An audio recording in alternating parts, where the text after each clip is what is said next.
Hello everyone, welcome to my channel asset of knowledge. इस video में बात करेंगे बिब्लियोमेट्रिक एनालिसिस के बारे में। So let's start. So what is a bibliometric analysis? Bibliometric analysis एक क्वांटिटेटिव रिसर्च मेथड है जिसको कि यूज़ किया जाता है in order to explore and analyze a large volume of scientific data, for example publication, citation and keywords.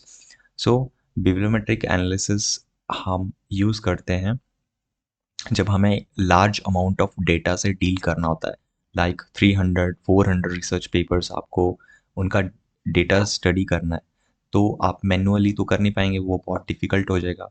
तो बिब्लियोमेट्रिक analysis की help से हम उन रिसर्च पेपर्स की डेटा को स्टडी कर सकते हैं। सो उसके लिए हमें ये हेल्प करता है। देन और किस चीज़ में हेल्प करता है? To study trends, intellectual structures and emerging area की किस टॉपिक को लेके, लाइक डिजिटल मार्केटिंग को मुझे देखना है लेके कि उसके ऊपर क्या ट्रेंड चल रहा है, तो वहाँ से वो मुझे आइडिया मिल सकता है। देन एमर्जिंग एरिया, किस एरिया पे अभी काम हो रहा है, राइट? सो ये हम सब कर सकते हैं bye examining the relationship between research constituency, example authors, institution, journals, keywords. तो ऑथर्स को हम स्टडी कर सकते हैं कि किस ऑथर ने कितना काम किया है, इंस्टीट्यूशन कौन से रिसर्च इंस्टीट्यूशन है या यूनिवर्सिटीज़ हैं जिन्होंने कंट्रीब्यूट किया है। देन जर्नल, कौन कौन से जर्नल्स हैं। देन कीवर्ड्स, कौन-कौन से ऑथर्स ने जो कीवर्ड्स हैं वो यूज़ किए हैं, उनको हम एनालिसिस कर सकते हैं। सो ये मेथड का हम यूज़ कर सकते हैं और इसके लिए हम सॉफ्टवेयर का यूज़ कर सकते हैं, फॉर एग्जांपल वॉस व्यूअर और जो आर का एक पैकेज है that is a Biblioshiny. So इन सॉफ्टवेयर की हेल्प से हम बिब्लियोमेट्रिक एनालिसिस को रन कर सकते हैं। सो ये सॉफ्टवेयर हमें हेल्प करते हैं to process and visualize data from database like Scopus और वेब ऑफ साइंस। अब नेक्स्ट क्वेश्चन आता है कि why do we conduct bibliometric analysis? हमें ज़रूरत क्या है बिब्लियोमेट्रिक एनालिसिस करने की?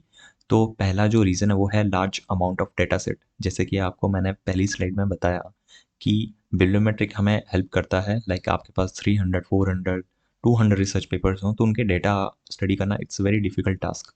सो वो सॉफ्टवेयर की हेल्प से, लाइक वॉसवियर और बिब्लियोशाइनी की हेल्प से, हमें उन 3 या 200 रिसर्च पेपर्स का जो डेटा है वो हम स्टडी कर सकते हैं। तो वो हमारे लिए ईज़ी हो सकता है। देन स्पेसिफिक टॉपिक के ऊपर देखना है कि ट्रेंड्स क्या चल रहा है, लाइक डिजिटल मार्केटिंग या आर्टिफिशियल इंटेलिजेंस। तो उसको लेके भी आप देख सकते हैं कि वो जो पर्टिकुलर टॉपिक है उसके ऊपर काम करना कब स्टार्ट हुआ, लाइक 2010 और 2005 और 2025 तक अभी तक का क्या स्टेटस है उसका। तो अब बाय पब्लिकेशंस आप देख सकते हैं, आपको उससे थोड़ा सा ये पता चलेगा कि अभी ज़्यादा रिसर्च पेपर्स कितने पब्लिश हो रहे हैं उस टॉपिक को रिगार्डिंग। जैसे कि अगर मैं आर्टिफिशियल इंटेलिजेंस को लेके देखूँ तो अभी इस टाइम उसका ट्रेंड चल रहा है, काफ़ी रिसर्च पब्लिकेशन हो रही हैं आर्टिफिशियल इंटेलिजेंस को लेके। देन नेक्स्ट है इवेल्युएट इम्पैक्ट। अगर हमें किसी इम्पैक्ट चेक करना है, लाइक ऑथर्स का, इंस्टीट्यूशन का, उसके लिए भी हम चेक करते हैं।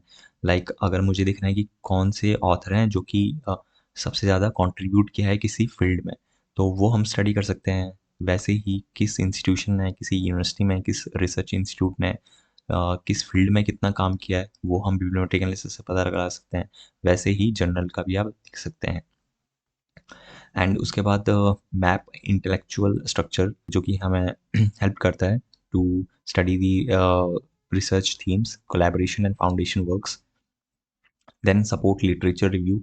ये एक बहुत इंपॉर्टेंट पॉइंट है कि आप जो बिब्लियोमेट्रिक एनालिसिस जब आप करते हैं, जो आपके पास आउटपुट आता है, तो वो आपके लिए फर्दर एक रिव्यू ऑफ लिटरेचर का काम करता है। बिकॉज आपको बिब्लियोमेट्रिक एनालिसिस से ये पता तो चल रहा है कि क्या क्या काम, कितना काम हो चुका है, राइट? तो वहाँ से आप गैप आइडेंटिफाई कर सकते हैं और किन चीज़ों पे ज़्यादा काम हो चुका है वो आप देख सकते हैं। तो फर्दर अगर आपको सिस्टमैटिक रिव्यू या मेटा एनालिसिस करना है तो उसके लिए भी बिब्लियोमेट्रिक एनालिसिस आपके लिए हेल्पफुल हो सकता है। देन ऑफ कोर्स जो लास्ट पॉइंट है, गाइड फ्यूचर रिसर्च। जैसे कि मैंने आपको बताया, बिब्लियोमेट्रिक एनालिसिस आप करेंगे तो आपको रिसर्च गैप्स मिलेंगे।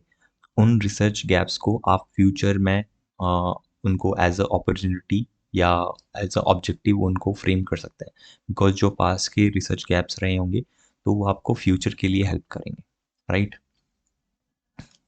Then techniques of bibliometric analysis, जब आप बिब्लियोमेट्रिक एनालिसिस यूज़ करेंगे तो उसमें कुछ टेक्निक्स होंगी, तो वो हम देखते हैं। पहले है performance analysis. Performance analysis it focus on quantifying the contribution of research constituents, like हम कंट्रीब्यूशन इसमें स्टडी करते हैं कि किसका कितना कंट्रीब्यूशन है। तो पहला है पब्लिकेशन मैट्रिक्स, कि टोटल पब्लिकेशंस कितनी हुई। देन सोल और को ऑथर्ड पब्लिकेशन, कि एक ऑथर ने या को ऑथर्ड पब्लिकेशन है अगर किसी के साथ में तो उनकी कितनी है। देन प्रोडक्टिविटी पर ईयर, कि किसकी पब्लिकेशन पर ईयर कितनी है। देन साइटेशन मैट्रिक्स, एक रिसर्चर एक दूसरे रिसर्चर के साथ कोलैबोरेशन करते हैं, सो वो इसकी हेल्प से हम स्टडी कर सकते हैं। देन जो मोस्ट कॉमन जो टेक्निक्स हैं जो हम बिब्लियोमेट्रिक एनालिसिस में यूज़ करते हैं और आपने रिसर्च पेपर्स में भी देखा होगा, वो है साइंस मैपिंग, राइट। तो इसमें बेसिकली हम क्या करते हैं, हम हेल्प करते हैं to study the relationship between research constants. तो पहला जो इसमें है वो है साइटेशन एनालिसिस।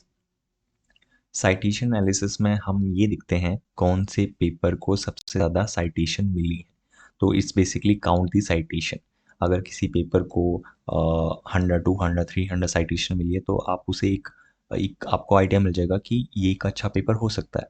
पर डिपेंडिंग ऑन कि अगर वो कब पब्लिश हुआ है, लाइक अगर 2022 में हुआ है और उसकी पब्लिकेशन 99 है, सो आप उसको कंसिडर कर सकते हो कि it can be a good paper, right.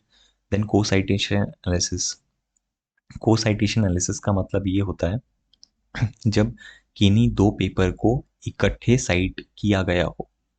For example, जैसे कि पेपर ए जो कि 1980 में पब्लिश हुआ हो और पेपर बी जो कि 1995 में पब्लिश हुआ हो, उन दोनों को ही फ्रीक्वेंटली कोई तीसरा पर्सन साइट कर रहा है, राइट।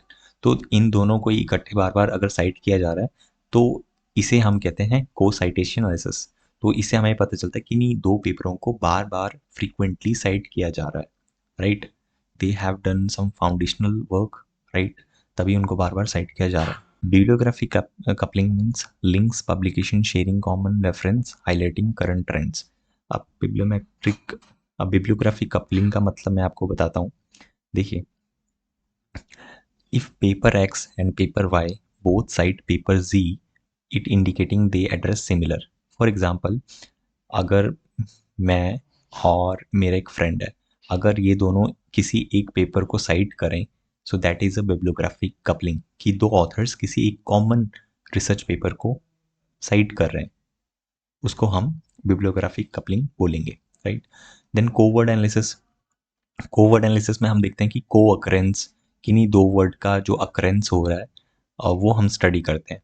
जैसे कि फ्रीक्वेंट को occurrence of blockchain and supply chain and transparency.